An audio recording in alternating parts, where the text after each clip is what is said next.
Code पूरी तरह से जो है मालिकों के पक्ष में उनके इशारे पर बनाई गई है कि सरकार रहे या तो फिर जो है वो मजदूर रहेंगे। मजदूरों के साथ अगर गद्दारी करने का काम होगा तो कोई भी सरकार को हम लोग चैन से बैठने नहीं देंगे। महिलाओं को रात्रि पाली में काम करवा करके सरकार कौन सा प्रोडक्शन करना चाहती है?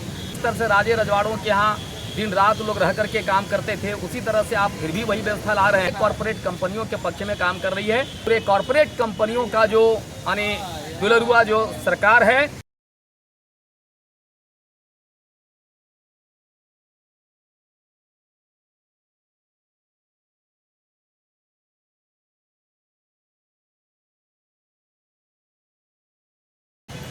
नमस्कार, जोहार। आप देख रहे हैं झारखंड स्वतंत्र खबर। अभी ट्रेड यूनियन लोग 10 तारीख से राजभवन के पास धरना देने वाले हैं। हम जानते हैं ट्रेड यूनियन के नेता हैं उन्हीं से कि क्या ये मांग लेकर के यहाँ पर 10 तारीख से देंगे धरना। देखिए, आगामी 10 अगस्त को पूरे देश के अंदर में 9 अगस्त का जो भारत छोड़ो आंदोलन है, तो उसी आंदोलन से ही पूरे देश में 2 दिनों का मजदूर महापड़ाव का कार्यक्रम है।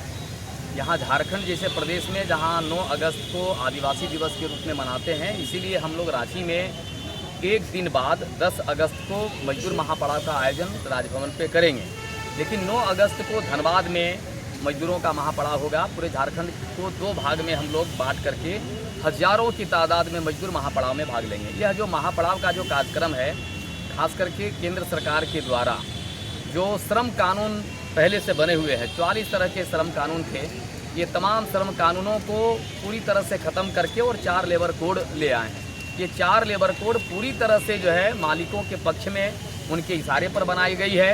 पूरे देश के अंदर में एक कॉरपोरेट राज स्थापित करने की पूरी तैयारी चल रही है और इसके खिलाफ मजदूरों ने भी कमर कस लिया है कि सरकार रहे या तो फिर जो है वो मजदूर रहेंगे। ये देश को बनाने में, देश के पूरे विकास में मजदूरों का अहम योगदान है और मजदूरों के साथ अगर गद्दारी करने का काम होगा तो कोई भी सरकार को हम लोग चैन से बैठने नहीं देंगे। आप देखिएगा कि केंद्र सरकार की तर्ज पर भी झारखंड की सरकार ने भी यहाँ पे कारखाना संशोधन अधिनियम बना ली है। तो कारखाना संशोधन अधिनियम में ये तय कर दिया गया कि अब महिलाएं भी रात्रि पाली में काम करेगी। तो रात्रि पाली में काम करेगी तो उसकी सुरक्षा व्यवस्था का जो मसला है वो कंपनियों के हवाले है। तो हम लोग आए दिन देख रहे हैं कि जिस तरह से महिलाओं के साथ बलात्कार की घटनाएं हो रहे हैं, उसके साथ अत्याचार की घटनाएं हो रही हैं। पूरे देश के लिए महिला इशू एक बड़ा मुद्दा बना हुआ है। संसद भी कई दिनों से ठप चल रहा है। तो ये आप देख सकते हैं कि जब रात्रि पाली में काम होंगे, सरकार का तर्क है कि समान अधिकार देना है और उत्पादन के जो क्षमता है उसमें वृद्धि करना है। तो अब तो ये तो सबसे बड़ी अचंभा करने वाली बात है, अचंभित करने वाली बात है कि महिलाओं को रात्रि पाली में काम करवा करके सरकार कौन सा प्रोडक्शन करना चाहती है। अगर उसको समान अधिकार का सवाल है तो समान काम का समान वेतन ऑलरेडी पहले से कानून बने हुए हैं, आप उसको लागू करिए। आप उसको लागू नहीं कर रहे हैं। आप पुराने ज़माने में जिस तरह से राजे रजवाड़ों के यहाँ दिन रात लोग रह करके काम करते थे, उसी तरह से आप फिर भी वही व्यवस्था ला रहे हैं। तो पूरी तरह से कहा जाए कि सरकार मजदूरों के पक्ष में नहीं बल्कि बड़े कॉरपोरेट कंपनियों के पक्ष में काम कर रही है और इसी इशारे पर अगर काम होगा तो मजदूर को जो गुलाम बनाने की जो साजिश है, पूरे देश के आर्थिक संसाधनों को बड़े कंपनियों के हाथों सौंपने की जो तैयारी है, इसके खिलाफ पूरे देश का मजदूर वर्ग जो है और तमाम केंद्रीय ट्रेड यूनियन इसका मुखालफत करेंगे। और आगामी आने वाला जो 10 अगस्त होगा, 9 अगस्त भारत छोड़ो आंदोलन के तर्ज पर ही हम लोग पूरे देश में मजदूरों का, किसानों का आंदोलन है कि हम पूरे कॉरपोरेट कंपनियों का जो दुलरुआ जो सरकार है गद्दी छोड़े, वरना मजदूर संगठन अपने आंदोलन के बल पे उस सरकार को मटियामेट करेगी। केंद्र सरकार के या राज्य सरकार के विरोध आप लोग धरना दे रहे हैं 10 तारीख? देखिए, मजदूरों के मामले में केंद्र की सरकार हो या राज्य की सरकार हो, दोनों सरकारों की नीतियाँ एक जैसी है। इसीलिए हम सिर्फ एक सरकार नहीं, यहाँ हम लोग देख ही रहे हैं कि कारखाना संशोधन अधिनियम ले आया। कारखाना में सिर्फ कारखाना नहीं लिखा हुआ है, कारखाना अथवा जो है समूह अथवा अन्य संस्थानों, मतलब ये कहने का मतलब जितने तरह के वर्क हैं तमाम जगहों पे आप 12 घंटे का काम को लाएंगे। उत्तर प्रदेश में, राजस्थान में जिस तरह से श्रम कानूनों को पूरी तरह से निलंबित कर दिया गया, यहाँ की सरकार भी जो है श्रमिकों को सड़क पर लाने की तैयारी कर रही है। एक तो हम लोग देख रहे हैं कि लोगों को काम नहीं मिल रहा है, बरसात के सीजन में बालू घाटों पर रोक लगा हुआ है। और अब देखेंगे कि पूरे तरह से मजदूरों को उनकी जीविका से, उनके ज़िंदगी के जो रोज़मर्रे का जो सवाल है, ये तमाम चीज़ों पर बड़ा प्रहार करने जा रही है। तो इस सरकार मजदूरों पर प्रहार करे, इसके पहले मजदूर के जितने संगठन हैं केंद्र यूनियन ने तय कर लिया है कि हम सरकार पर प्रहार करेंगे और 2024 इनके लिए खतरे का घंटी साबित होगा। छोटा सा क्वेश्चन, झारखंड सरकार में लगातार धरना प्रदर्शन हो रहा है। अभी पंचायत सचिवालय संघ 1 महीना से 32 दिन से अनिश्चितकालीन हड़ताल पर है, न कोई वार्ता के लिए कोई आ रहे हैं। लगातार इन लोग कोशिश भी कर रहे हैं कि वार्ता हो, तो क्या कहेंगे सरकार को इस तरह से? देखिए, जहाँ तक पंचायत सचिवालय कर्मियों का जो सवाल है, अभी हाल ही में जो सत्र हुआ था उस सत्र में भी बातें आई थी और हमको लगता है कि लोग सुलह करने की दिशा में बढ़ेंगे तो समझौता हो सकती है। इतना जटिल मसला नहीं है। सरकार को इन्हीं पंचायत सचिवालय ये कर्मियों के जरिए काम भी लेना है, इसीलिए सरकार और कर्मचारियों के बीच में एक पूरक संबंध है।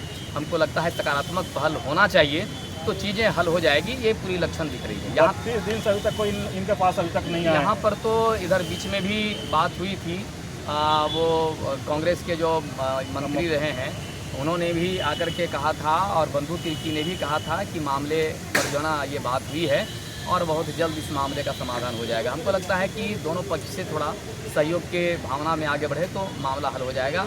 वो देखिए, सरकार जो भी सरकारें होती हैं उसकी चमड़ी मोटी होती है, अड़ियल रवैया होता है और अगर हम लोग तेज़ी से अगर पहल करेंगे तो हर सरकार को आंदोलनों के सामने झुकना पड़ा है। इस बार भी सरकार को झुकना पड़ेगा। पंचायत सचिवालय कर्मियों का जो मांग है जायज़ मांग है और इस मामले पे समाधान करने के सामने सरकार को बढ़ना पड़ेगा। आप एक पुराना आंदोलनकारी भी हैं, आप नेता भी हैं, तो क्या आप अपने स्तर से एक बार पहल करेंगे? हम लोग तो उस दिन भी, जिस दिन कार्यक्रम हो रहा था उस दिन भी हम लोगों ने कहा था, हम लोगों ने आंदोलन का समर्थन भी किया है और सरकार से मांग भी किया है कि चूँकि झारखंड के तमाम ग्रामीण इलाकों में काम करने वाले जो ग्रामीण पंचायत सचिवालय कर्मी हैं उनका मसला है, इसीलिए बिना हल किए इसका कोई समाधान नहीं है। सरकार को हल करना पड़ेगा और हम लोग अपने ट्रेड यूनियन के जरिए, पार्टी के जरिए भी हम लोग इसके समाधान के लिए पहल करेंगे। भुवनेश्वर केवट, ये एकटू प्रदेश सचिव। 10 तारीख से आप लोग राजभवन के पास धरना देने वाले हैं, जन मजदूर विरोधी, किसान विरोधी के लेकर के, क्या कहेंगे आप लोग? देखिए, 2014 से ये सरकार चल रही है और लगातार वादा का ढेर लगा दिया गया है, लेकिन जो असल मुद्दा है आम जनता का, उस पर कोई कार्रवाई नहीं हो रही है। आप देख रहे हैं एक तरफ बेरोजगारी का ऐसा आलम है कि आज बेरोजगारी दुनिया का सब देशों में से भारत बेरोजगारी में नंबर 1 है।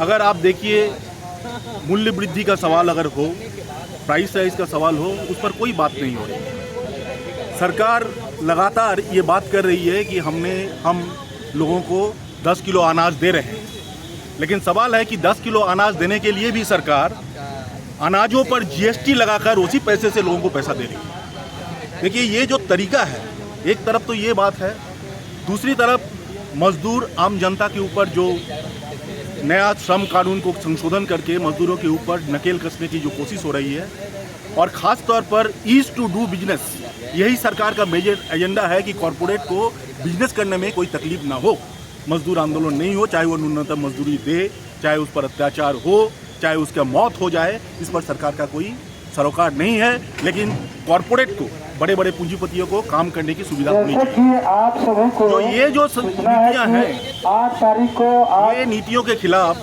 खास तौर पर मजदूर वर्ग ने 30 तारीख को, 30 सितंबर को स्पेशली जो मैं बैठक किया उसमें सरकार को चेताने का काम किया। पिछले 3 महीना से हम सघन अभियान, प्रचार अभियान चला रहे हैं मजदूर और आम जनता के बीच में।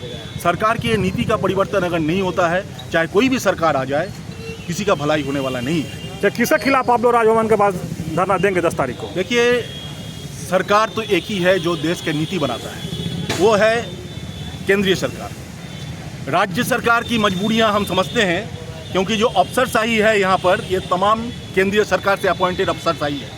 राज्य सरकार को ये ध्यान देना चाहिए कि ये जो बिल बना के देते हैं, इसको आंख बंद करके राज्य सरकार को उस पर पार्लियामेंट में, विधानसभा में उठाना नहीं चाहिए।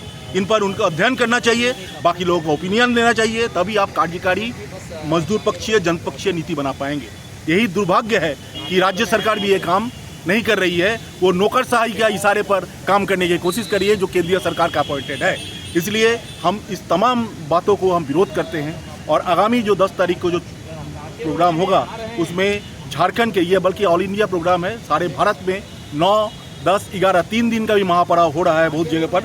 हमारे यहाँ 9 तारीख को हो रहा है धनबाद में, जो कि भारत छोड़ो आंदोलन 8 तारीख को शुरू हुआ था और वो उसी में आ रही है कि हम उसमें शुरू कर रहे हैं 9 तारीख को, और 10 तारीख को राजभवन के सामने हमारा धरना प्रदर्शन जारी रहेगा। परिचय करें। हम अनिर्बान बोस CITU के कोषाध्यक्ष।